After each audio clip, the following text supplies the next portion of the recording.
Hi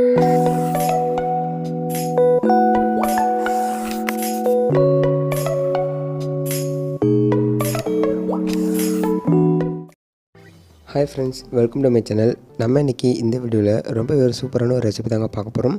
வீட்டில் வந்துட்டு பொங்கலுக்கு நம்ம வந்து கரும்பு வந்து வாங்கியிருப்போம். ஸோ அந்த கரும்பை வச்சு நம்ம வீட்டில் ஈஸியாக வந்துட்டு எப்படி கரும்பு ஜூஸ் செய்யலாம் சொல்லி தான் நம்ம இன்றைக்கி இந்த வீடியோ வந்து பார்க்க போகிறோம். ஸோ முடிஞ்ச அளவுக்கு வீடியோ ஸ்கிப் பண்ணாமல் பாருங்கள். மறக்காமல் நம்மளுடைய சேனலையும் சப்ஸ்கிரைப் பண்ணிக்கோங்க. ஸோ இது போல் வீடியோஸை மிஸ் பண்ணாமல் பாருங்கள். இப்போ வாங்க நம்ம வீடியோக்குள்ளே போய் எப்படி செய்யலாம் சொல்லி பார்த்துடலாம். அதுக்கு ஃபஸ்ட்டு ஒரு மிக்ஸி ஜார் வந்து எடுத்துக்கோங்க. அதில் நம்ம வந்து தேவையான அளவு கரும்பை பார்த்திங்கன்னா சின்னதாக கட் பண்ணிவிட்டு சேர்த்துக்கலாம்.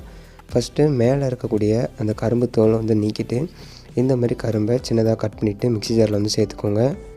ஸோ நான் பார்த்திங்கன்னா ஒரு 2 பீஸ் அளவு பார்த்திங்கன்னா யூஸ் பண்ணியிருக்கேன்.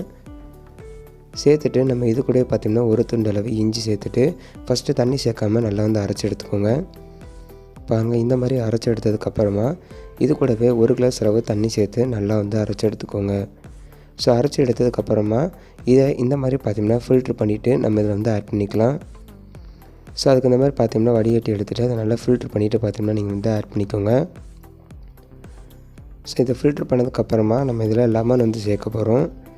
நான் டோட்டலாக பார்த்திங்கன்னா 4 கிளாஸ் அளவு பார்த்திங்கன்னா எனக்கு சுகர்கேன் ஜூஸ் வந்து கிடச்சிருக்கு. நான் ஒரு 2 பெரிய பீஸ் அளவு கரும்பு வந்து யூஸ் பண்ணேன். அதில் 4 கிளாஸ் அளவு பார்த்திங்கன்னா ஜூஸ் வந்து நம்மளுக்கு வந்து கிடச்சிருக்கு. இப்போ இது கூட பார்த்திங்கன்னா ஒரு அரை லெமன் ஜூஸ் வந்து சேர்த்துக்கலாம். நான் மீடியம் சைஸ் இருக்கக்கூடிய லெமன் ஜூஸ் வந்து சேர்த்துருக்கேன். சார் ஒரு அரை லெமன் ஜூஸ் சேர்த்தா கரெக்டாக இருக்கும். சேர்த்துட்டு ஜஸ்ட் ஒரு தடவை வந்து இந்த மாதிரி கத்தி வச்சு இல்லை ஸ்பூன் வச்சு நல்லா வந்து மிக்ஸ் பண்ணிக்கோங்க. இப்போ சர்வ் பண்ணதுக்கு தயாராக இருக்குது. அவ்வளோதான் ஃப்ரெண்ட்ஸ், ரொம்பவே சூப்பராக டேஸ்ட்டாக இது ஐஸ் க்யூப்போடு சர்வ் பண்ணும்போது செம்ம டேஸ்ட்டாக இருக்கும். கண்டிப்பாக நீங்களும் இந்த ரெசிபியை வந்து வீட்டில் வந்து ட்ரை பண்ணி பாருங்கள்.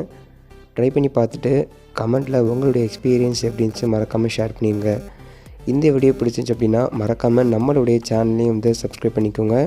ஸோ இது போல வீடியோஸை மறக்காமல் மிஸ் பண்ணாமல் பாருங்கள். உங்களுடைய ஃப்ரெண்ட்ஸ் அண்ட் ஃபேமிலிக்கும் ஷேர் பண்ணிடுங்க. தேங்க்ஸ் ஃபார் வாட்சிங்.